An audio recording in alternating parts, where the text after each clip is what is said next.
The indigenous people in the Philippines, also known officially indigenous cultural communities, are said constitute 10% of the estimated total national population of 65 million.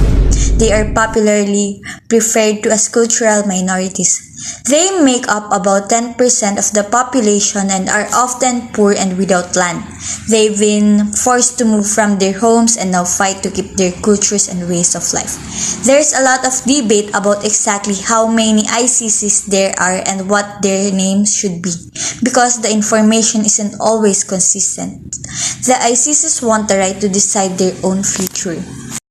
Who are the indigenous cultural communities? Indigenous cultural communities are the original inhabitants of the Philippines, possessing unique cultures and traditions passed down through generations.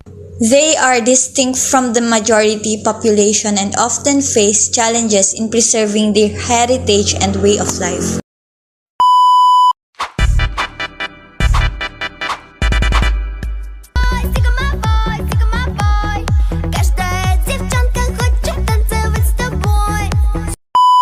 The Philippines, a country with hundreds of languages. Over 180 languages, the Philippines, shaped by its colonial history and cultural diversity, Filipino and English are the official languages, with Filipino serving as the national language and English dominating businesses, law, and education.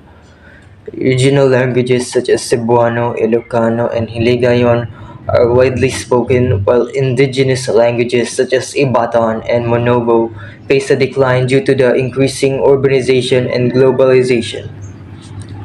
The Mother Tongue-Based Multilingual Education, or MTB-MLE, policy claims to promote regional languages in early education, but challenges still remain in implementing these policies and achieving language prestige. Efforts to preserve indigenous languages continue through the Commission sa Wikang Pilipino and digital platforms that help sustain languages. However, younger generations are shifting towards Filipino and English, putting some native languages at risk. While linguistic diversity remains a strong part of our national identity, balancing language preservation with modernization is crucial to ensuring the survival of the Philippines' rich linguistic heritage. That is all. The uses of poverty, the poor pay all. The idea that the poor pay all is a controversial one. It suggests that poverty, while terrible, actually benefits wealthier people in some unexpected ways. This idea was explored by a sociologist named Herbert Gans. He argued that poor people often do the jobs nobody else wants, dirty, dangerous, or low-paying work. They also end up paying a lot in taxes, which help fund services everyone uses.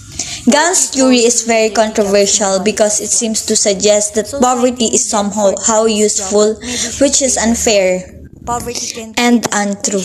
It's crucial to remember that poverty is a serious problem that needs to be solved, not a system that benefits anyone except those who exploit it. The phrase dirty work is often used to describe jobs that are physically demanding, unpleasant, or involve exposure to hazardous materials. For example, waste management.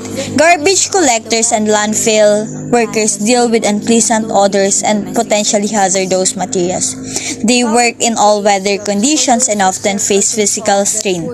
Number 2, construction and maintenance. Construction workers, janitors, and maintenance personnel often work in dirty environments, handle heavy equipment, and face potential hazards. Number 3, agriculture. Farm workers, especially those who involve in animal husbandry, often work in dirty and physically demanding conditions. They may handle manure, clean barns, and work long hours under harsh weather conditions.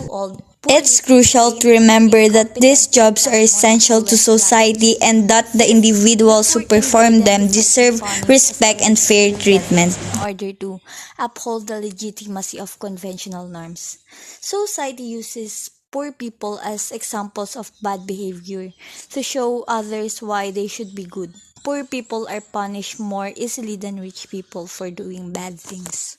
Some people think poor people have more fun because they don't have to follow all the rules, but often this is because they are desperate, not because they don't care about the rules.